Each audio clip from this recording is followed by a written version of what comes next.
ওটির full meaning হচ্ছে আপনার ওটি করাই তো হবে। ঢাকা মেডিকেলের পর এবার রাজশাহী মেডিকেল কলেজ হাসপাতাল থেকে এক ভুয়া চিকিৎসককে আটক করা হয়েছে। কি হয়েছিল রোগীটার? তার হচ্ছে ব্রেন স্টিউমার হয়েছে। ছোট থেকে চিকিৎসক হওয়ার স্বপ্ন থাকলেও পারিবারিক সমস্যার কারণে সম্ভব হয়নি। আপনি কি জানেন মানবদেহে কয়টা হাড়? হ্যাঁ, কয়টা? 363। বাংলাদেশের মানুষজন চিকিৎসা করানোর জন্য কেন ইন্ডিয়াতে আসে এখন সেটা ভালো করেই বুঝতে পারছি। এর কি তোমরা চেনো? হয়তো কিছু কিছু লোক চিনতে পারো। হলেন একজন ইন্ডিয়ান কন্টেন্ট ক্রিয়েটর যে কিনা বাংলাদেশের আজ বাই দিতে চলেছে। বাট সব রোস্টিং কন্টেন্ট ক্রিয়েটররা একটু সহ্য করতে পারলে আমি কিন্তু সহ্য করতে পারছি না, কারণ হলাম আমি ছোট। প্রথমত ভিডিও শুরু করার আগে আমি বলে দিচ্ছি যে ভিডিওটি দেখবেন আর ভুলে যাবেন, সিরিয়াসলি নেবেন। সর্বপ্রথম এর মাথার চুলটা দেখলে আমার মনে পড়ে যায় বাড়িতে থাকা হুলো বিড়ালের লেজের কালার। দ্বিতীয়ত এর চোখের চশমাটা দেখলে মানে শালা অন্ধ, দেখতেই পায় না। আর তৃতীয়ত এর দাঁতের কালারটা দেখলে মনে হয় যে শালা এর সাথে পায়খানার প্যানের কালারটা তো উন্নত। যাই হোক, আজের কথা বাদ দিয়ে মূল কথায় আসা যাক। আমি জানি না আমরা কোন পাকা ধানে মই দিয়েছি। ভারতীয় পণ্য বয়কট করতে চাইছেন, ভালো কথা। ভাই, বাংলাদেশ আর পাকিস্তান ইন্ডিয়ার থেকে ভেঙে গিয়ে তো দুটো দেশ হিসেবে পরিচিতি পেয়েছে। এখন যদি আমার ছেলে এসে আমাকে বলে যে বাবা আমি তোমার টাকা আর চলবো না, এখন আমি নিজের পায়ে নিজে দাঁড়াবো, নিজের টাকা কামাবো, আমি আমার বাবা হয়তো আমার প্রাউড ফিল করবে। বাহ, তার মানে আমরা বাংলাদেশিরা বুঝতে পারছি যে ইন্ডিয়ার টাকাতে একদিন আমরা চলেছি। যদি আমরা এতদিন ইন্ডিয়ার টাকাতে চলেছি তাহলে আমার আরেকটা রিকোয়েস্ট আছে, প্লিজ শুনবেন? বলেন কি? ওকে, তাহলে বলতেছি শুনুন। আমার বন্ধু হাত দেখতে তার গা হাত পা একটু ম্যাচ ম্যাচ করছে, একটু টিপে দিতে হবে। আর যদিও পাটা টিপার কথা বলছি না, যদি একটু টিপে দিতেন তাহলে আরো ভালো হতো। একটা থাবড়া দিতাম। ও মা, কেন থাবড়াবে না আপা? কেবলই মাত্র বললেন না যে বাংলাদেশিরা ইন্ডিয়ার টাকাতেই চলে। বাংলাদেশের জাতীয় সঙ্গীত আমার সোনার বাংলা রবীন্দ্রনাথ ঠাকুর লিখেছেন, যিনি একজন ভারতীয়।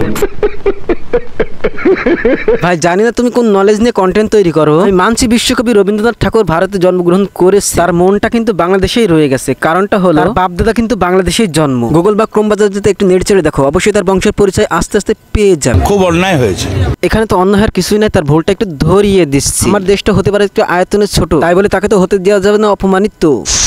তাহলে ভারতীয় লেখায় জাতীয় সঙ্গীতটা বয়কট করে দেখান দেখি। আরে ভাই, বয়কট করবো কার রে? এখানে তো স্পষ্টভাবে লেখা আছে 1890 সালে রবীন্দ্রনাথ শিলাদেহে পারিবারিক জমিদারি তত্ত্বাবধান শুরু করে। বর্তমানে এই অঞ্চলটি বাংলাদেশের কুষ্টিয়া জেলার অন্তর্গত। 1898 সালে তার স্ত্রী ও সন্তানেরা চলে আসেন শিলায়। জমিদার বাবু নামে পরিচিত রবীন্দ্রনাথ। তাহলে তুমি কোন নলেজ নিয়ে বলতে পারো রবীন্দ্রনাথ ঠাকুর শুধু ভারতীয়? এখানে আরো লেখা আছে আমার সোনার বাংলা হলো বাংলাদেশের জাতীয় সঙ্গীত। বঙ্গমাতা সম্পর্কে এই গানটি রবীন্দ্রনাথ ঠাকুর কর্তৃক 1905 সালে রচিত হয়। বাউল গায়ক গগন হরকারের গান আমি কোথায় পাবো তার থেকে এই গানের সুর ও সঙ্গীত উদ্ভিদ। 1905 খ্রিস্টাব্দে বঙ্গবন্ধু আন্দোলনের পরিপ্রেক্ষিতে এই গানটি রচিত হয়েছে। তাহলে তাকে স্পষ্টভাবে বোঝা যায় এই গানের যে মেন সুরকার সেও বাংলাদেশ। আর 1890 সালে তো বিশ্বকবি বাংলাদেশে চলে এসেছিল। কি জানো, বাংলা একটা প্রবাদ আছে, বুঝলে বুঝপাতা, না বুঝলে তেজপাতা। ক্রিকেট বিশ্বকাপের ফাইনালে ইন্ডিয়া যখন অস্ট্রেলিয়ার কাছে হেরে গেল, তখন কিছু বাংলাদেশি সমর্থক এক কথা ইন্ডিয়া বুয়া, ইন্ডিয়া বুয়া, ভুয়া ইন্ডিয়া ভুয়া ইন্ডিয়া করে খুব চিল্লিয়েছিল। তখন আমি সেটা নিয়ে ভিডিও বানিয়েছিলাম, কিন্তু তখন আমি এই ভুয়া কথার আক্ষরিক শারীরিকভাবে অর্থটা বুঝতে পারি।